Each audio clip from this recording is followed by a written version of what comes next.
Did you forget who I am? I am Optimus Prime.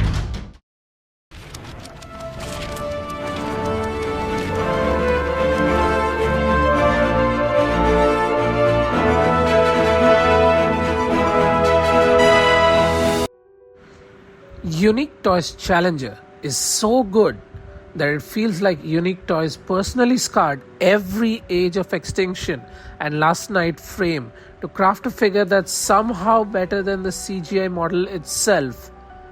I wanted to find flaws. Trust me, I did. But no, this third-party knight had just to roll up on his massive horse of perfection and declare himself the king of screen-accurate Optimus Primes. Let's get into this unnecessary masterpiece.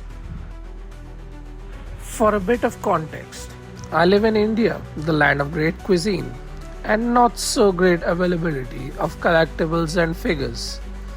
But I grew up watching Beyblade, Pokemon, and watching Transformers, so naturally I had the urge to collect them. Problem is, I was a kid, and kids don't earn money. So I waited and waited until I grew up to be an irresponsible adult with a knack for collecting figures. But the market did not wait for me. Gone were my favorite childhood toys and collectibles, replaced by shoddy slime figures and toilet seats with faces on them. And then I discovered the world of third-party collectibles. Well, now let's go back to the main feature, the figure itself. The robot mode. First of all, how dare this figure look this accurate? The sculpting is outrageous.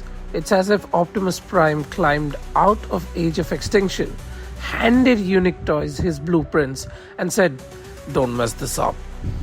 The knightly armor details are stunning with intricate gravings and the layers of plating that feel plucked straight from an epic fantasy.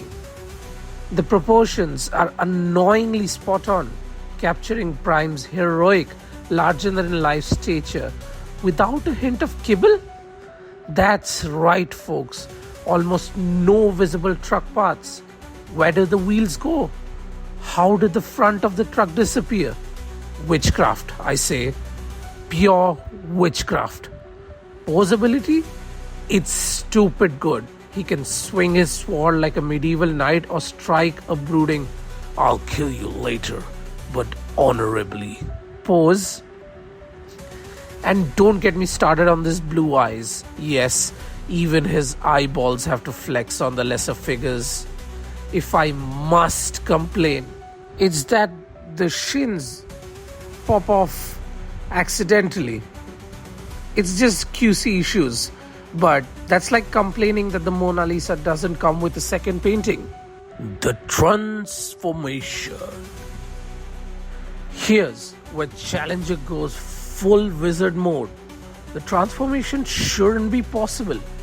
You're telling me that a knightly armor collapses into a clean, accurate Western Star truck and the process is intuitive and fun? No tabs screaming for mercy, no panels refusing to align, just a satisfying series of moves that you feel like you've unlocked the matrix of engineering? Yeah, it's not overly complicated, but it's still detailed enough to make you feel like you've accomplished something. You might need an engineering degree by the end of it. And by accomplishing something, I mean achieved a perfection in toy form. The truck mode. The truck mode is just showing off at this point. It's sleek, shiny, and so accurate it could probably pull Optimus's trail in real life. The flame decals are crisp, the paint is flawless, and it rolls smoothly like a literal knight's chariot. If I squint really hard, I might say the truck bed could be a touch cleaner, but honestly, it's so minor, it feels like grasping at straws.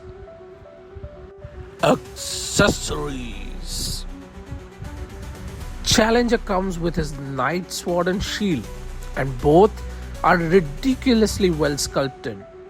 The sword looks like it could actually slice through Decepticons, or my fingers if I'm not careful enough. And the shield's detail is insane.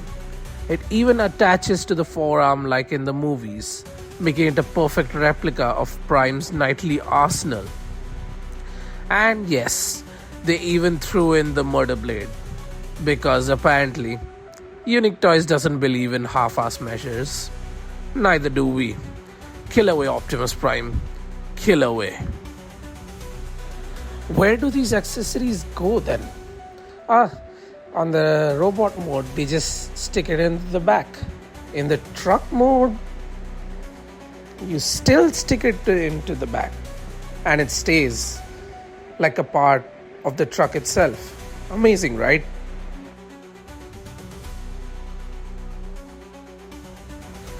Don't think this as a small robot.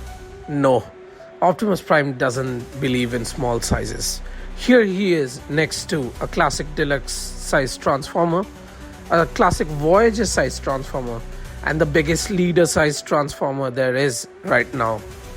He's even taller than an average Commander class figure. That's how tall his presence is. That's what he commands.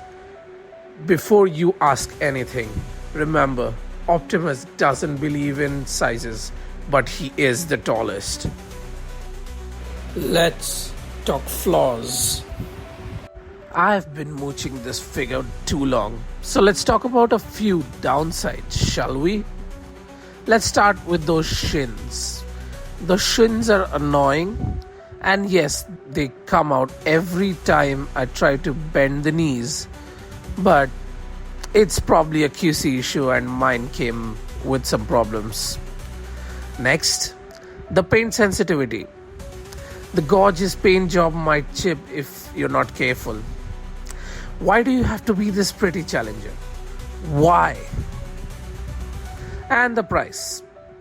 It's expensive, but honestly, it feels like you're paying for a high-end collectible rather than a toy. But what can you do? You're paying a premium for a toy that's not available in India. And $69 is not that quite steep if you're looking for a high-end collectible display on your shelf. Conclusion. Unique Toys Challenger isn't just a figure, it's a flex. A flex on Hasbro, on Takara, on every other Age of Extinction Optimus Prime ever made. The robot mode is stunning. The transformation, magical. And the truck mode is a work of art. It's so good, it's frustrating. Do I recommend it? Only if you're ready to accept that will ruin other figures for you. Once you have Challenger, every other Optimus Prime will feel like a budget version of this knight. Stupidly amazing, irritatingly flawless, god tier.